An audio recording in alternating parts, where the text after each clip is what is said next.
Hello dear student, welcome to my YouTube channel. तो आज हम लोग देखने वाले हैं जेक बोर्ड क्लास 10th का हम लोग सामाजिक विज्ञान के बहुत ही महत्वपूर्ण क्वेश्चन को देखने वाले हैं। जी हाँ दोस्तों, अगर आप फाइनल एग्जाम में 90 प्लस स्कोर करना चाहते हैं तो ये वीडियो में आपको लास्ट तक सभी प्रश्नों को ध्यान से देख लेना है। तो चलिए हम लोग शुरुआत करते हैं पहला नंबर प्रश्न की ओर। उससे पहले आपको बता दें कि ये प्रश्न जो है ये 2022 का पूछा गया प्रश्न है।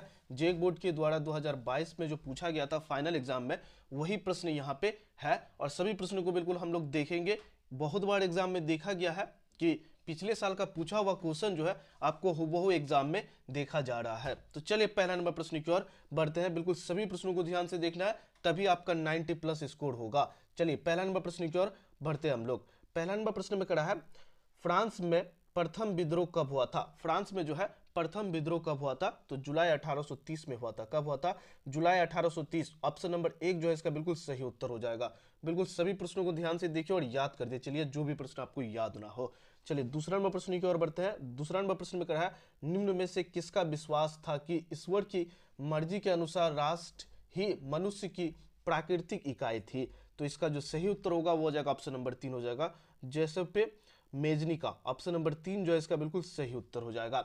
चलिए आगे बढ़ते हम लोग तीसरा नंबर प्रश्न की ओर। बिल्कुल इसी तरह आपको हम जिस तरह से 2022 का करवा रहे हैं उसी तरह से 2023 का भी आपको हम करवाएंगे। तो आप उसके लिए चैनल को सब्सक्राइब करके रखिए और मोस्ट इंपॉर्टेंट क्वेश्चन जो है वो एग्जाम से पहले आपको हम देंगे, जो एग्जाम में पूछे जाने की संभावना है। चलिए तीसरा नंबर प्रश्न की ओर बढ़ते हैं हम लोग। तीसरा नंबर प्रश्न में कह रहा है, निम्न में से कौन सा घटना पूरे यूरोप के शिक्षित अभिजाति वर्ग में राष्ट्र भावनाओं का संचार किया? तो इसका जो सही उत्तर होगा वो हो जाएगा ऑप्शन नंबर 2 हो जाएगा, यूनान का स्वतंत्रता संग्राम। ऑप्शन नंबर 2 जो है इसका बिल्कुल सही उत्तर है।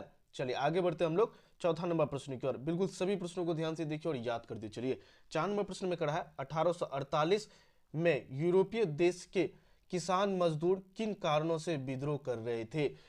1848 में जो है यूरोपीय देश के किसान मजदूर जो है किन कारणों से विद्रोह कर रहे थे? तो गरीबी से, बेरोजगारी से, भूखमरी से। तो इसका जो सही उत्तर होगा वो जाएगा ऑप्शन नंबर 4 हो जाएगा, इनमें से सभी कारणों से। ऑप्शन नंबर 4 इसका बिल्कुल सही उत्तर है, गरीबी से भी, बेरोजगारी से भी और भूखमरी से भी।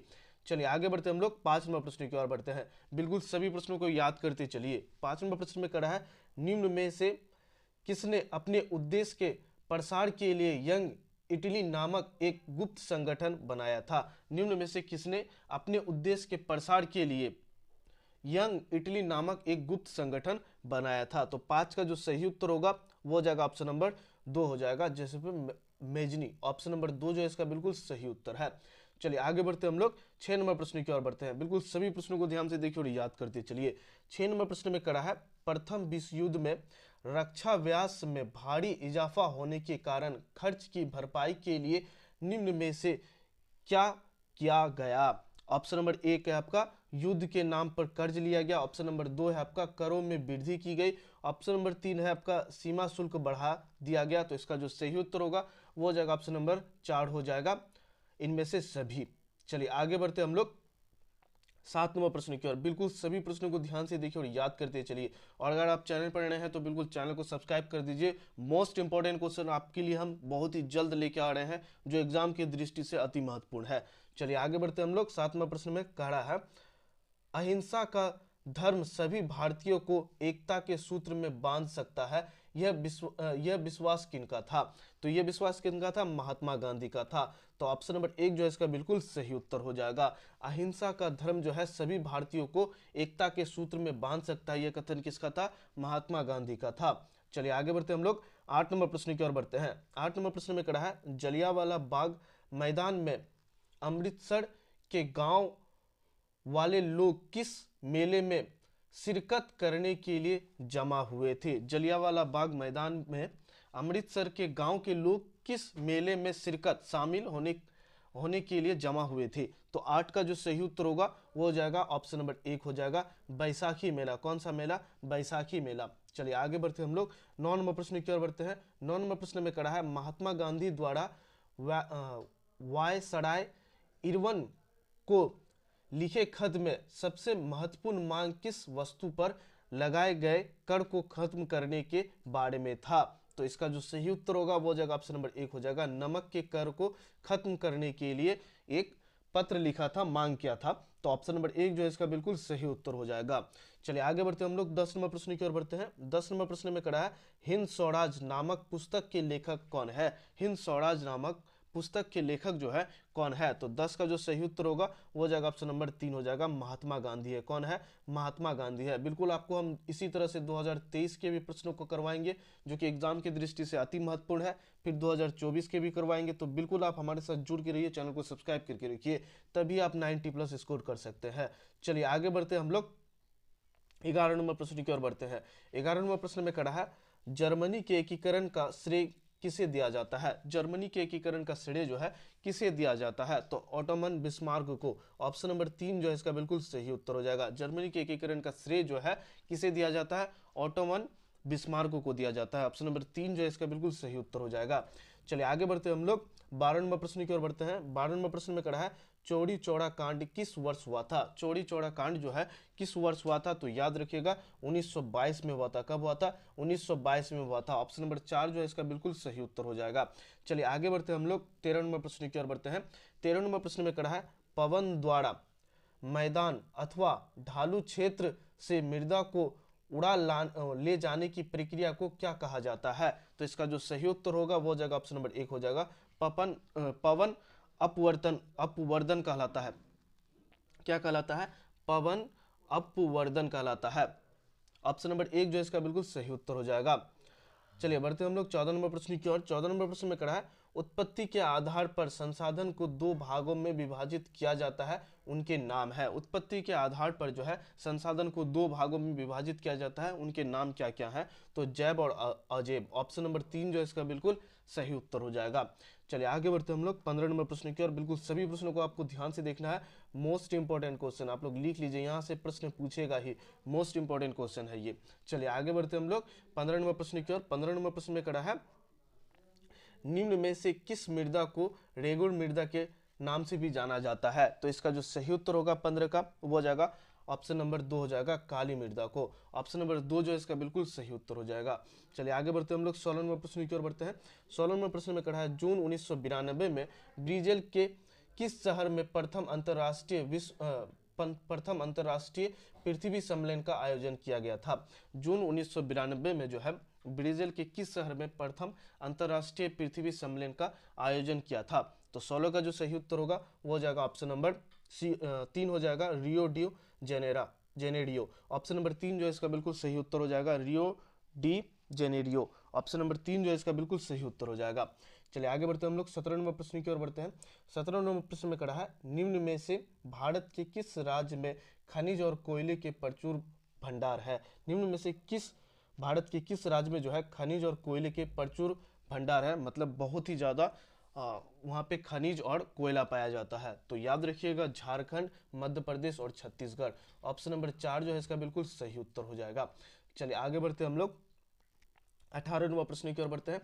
18 नंबर प्रश्न में कड़ा है भारत में भूमि का कितना प्रतिशत भाग भू क्षेत्र मैदान के रूप में है। भारत में जो है भूमि का कितना प्रतिशत भाग भू क्षेत्र मैदान के रूप में है। तो 18 का जो सही उत्तर होगा वो हो जाएगा ऑप्शन नंबर 2 हो जाएगा, 43%। कितना प्रतिशत? 43%। चलिए आगे बढ़ते हम लोग 19 नंबर प्रश्न की ओर। बिल्कुल सभी प्रश्नों को ध्यान से देखिए, एकदम से ये सभी प्रश्न बहुत ही इंपॉर्टेंट है, VVI क्वेश्चन है ये। चलिए आगे बढ़ते हम लोग 19 नंबर प्रश्न की ओर बढ़ते हैं। बिल्कुल सभी प्रश्नों को याद कर लीजिए। 19 नंबर प्रश्न में कड़ा है देश के क्षेत्रफल का लगभग 27% हिस्सा खनिजों, जीवाश्म ईंधन और वनों के अपार संचय के रूप में किस क्षेत्र को जाना जाता है। देश के क्षेत्रफल का लगभग 27% हिस्सा जो है खनिज, जीवाश्म ईंधन और वनों के अपार संचय के रूप में किस क्षेत्र को जाना जाता है। तो 19 का जो सही उत्तर होगा वो हो जाएगा ऑप्शन नंबर 1 हो जाएगा, पठारी क्षेत्र का। चलिए आगे बढ़ते हम लोग 20 नंबर प्रश्न की ओर बढ़ते हैं। 20 नंबर प्रश्न में कड़ा है पंजाब में भूमि निम्नीकरण का मुख्य कारण क्या है। पंजाब में जो है भूमि निम्नीकरण का मुख्य कारण क्या है। गहन खेती, वनमूलन, अधिक सिंचाई, अति पशुचारण। तो इसका जो सही उत्तर होगा वो हो जाएगा ऑप्शन नंबर 3, अधिक सिंचाई। चलिए आगे बढ़ते हम लोग 21 नंबर प्रश्न की ओर बढ़ते हैं। 21 नंबर प्रश्न में कहा है निम्न में से किस प्रांत में सीढ़ीदार सोपानी खेती की जाती है। निम्न में से किस प्रांत में सीढ़ीदार सोपानी खेती की जाती है। तो 21 का जो सही उत्तर होगा वो हो जाएगा ऑप्शन नंबर 2 हो जाएगा, उत्तरांचल में। चलिए आगे बढ़ते हम लोग 22 नंबर प्रश्न की ओर बढ़ते हैं। 22 नंबर प्रश्न में कहा है भारतीय वन जीव अधिनियम किस वर्ष लागू किया गया। भारतीय वन जीव अधिनियम जो है किस वर्ष लागू किया गया। तो 22 का जो सही उत्तर होगा वो हो जाएगा ऑप्शन नंबर 4 हो जाएगा। 1972 में किया गया था। कब किया गया था? 1972 में किया गया था।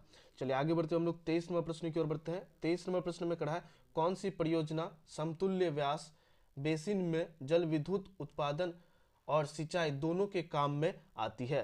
निम्नलिखित में कौन सा परियोजना जो है समतुल्य व्यास बेसिन में जल विद्युत उत्पादन और अधिक सिंचाई दोनों के लिए काम आता है। तो 23 का जो सही उत्तर होगा वो हो जाएगा ऑप्शन नंबर 2 हो जाएगा, भाखर नागल परियोजना। ऑप्शन नंबर 2 जो है इसका बिल्कुल सही उत्तर हो जाएगा। चलिए आगे बढ़ते हम लोग 24 नंबर प्रश्न की ओर बढ़ते हैं। 24 नंबर प्रश्न में कहा है दुनिया भर में जल की कमी किन कारणों से बढ़ रही है। दुनिया भर में जो है जल की कमी किन कारणों से बढ़ रही है। सूखा के कारण, सिंचाई की बढ़ती मांग के कारण, जल की व्यर्थ बर्बादी के कारण। तो इसका जो 24 का जो सही उत्तर होगा वो हो जाएगा ऑप्शन नंबर डी, इनमें से सभी के कारण। चले आगे बढ़ते हम लोग 25 नंबर प्रश्न की ओर। बिल्कुल सभी प्रश्नों को ध्यान से देखिए तभी आप एग्जाम में बिल्कुल गर्दा मचाएंगे। चलिए 25 नंबर प्रश्न की ओर बढ़ते हैं। 25 नंबर प्रश्न में कहा है बेल्जियम में 1950 और 1960 के दशक में किन भाषा के बोलने वाले समूह के बीच तनाव बढ़ने लगा। 1950 में जो है और 1960 के बीच में बेल्जियम में कौन दो भाषाओं के बीच बोलने वाले लोगों के बीच जो है तनाव बढ़ने लगा। तो याद रखिएगा फ्रांस और डच। ऑप्शन नंबर 1 जो है इसका बिल्कुल सही उत्तर हो जाएगा। चलिए आगे बढ़ते हम लोग 26 नंबर प्रश्न की ओर बढ़ते हैं। 26 नंबर प्रश्न में कहा है श्रीलंका में अधिकतर सिंघाली भाषी लोग किस धर्म के मानने वाले हैं। तो इसका जो सही उत्तर होगा वो हो जाएगा ऑप्शन नंबर 3 हो जाएगा, बौद्ध धर्म के मानने वाले हैं। चलिए आगे बढ़ते हम लोग 27 नंबर प्रश्न की ओर बढ़ते हैं। 27 नंबर प्रश्न में कहा है लोकतंत्र के एक बुनियादी सिद्धांत के रूप में राजनीतिक शक्ति का स्रोत किससे माना जाता है। लोकतंत्र के एक बुनियादी सिद्धांत के रूप में राजनीतिक शक्ति का स्रोत किसे माना जाता है। तो 27 का जो सही उत्तर होगा वो हो जाएगा ऑप्शन नंबर 2, जनता को माना जाता है। किसे माना जाता है? जनता को माना जाता है। चलिए आगे बढ़ते हम लोग 28 नंबर प्रश्न की ओर बढ़ते हैं।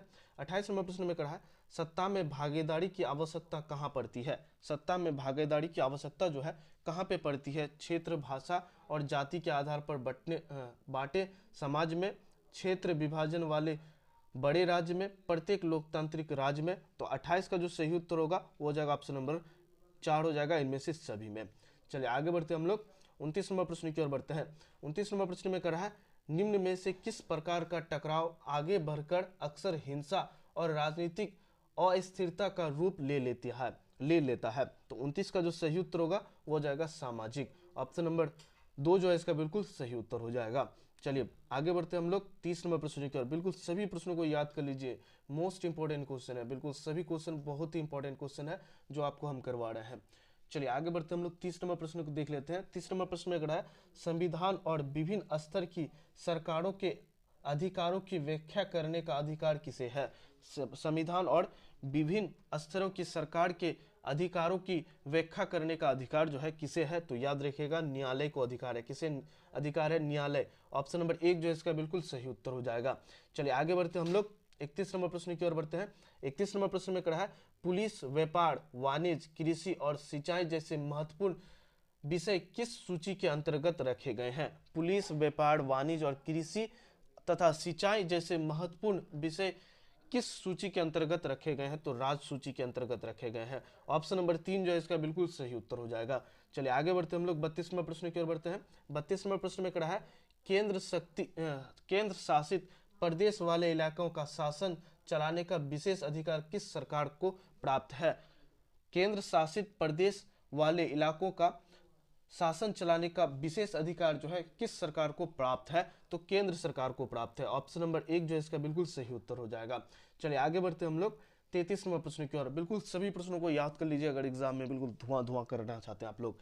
चलिए 33 नंबर प्रश्न में कर रहा है जब केंद्र और राज्य सरकार की शक्तियां को लेकर स्थानीय सरकार को दी जाती है तो इसे क्या कहा जाता है। जब केंद्र और राज्य सरकार से शक्तियां लेकर स्थानीय सरकार को दी जाती है तो उसे क्या कहा जाता है।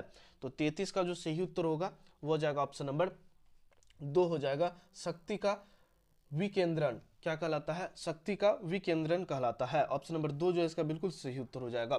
चलिए आगे बढ़ते हैं हम लोग 34 नंबर प्रश्न की ओर बढ़ते हैं। कड़ा आर्थिक विकास के अंतर्गत सम्मिलित लक्ष्य है। आर्थिक विकास के अंतर्गत सम्मिलित लक्ष्य है, तो इसका जो सही उत्तर होगा वो हो जाएगा नियमित रोजगार, स्वतंत्रता, बेहतर मजदूरी। तो इसका जो सही उत्तर होगा वो हो जाएगा ऑप्शन नंबर 4 हो जाएगा, इनमें से सभी हो जाएगा।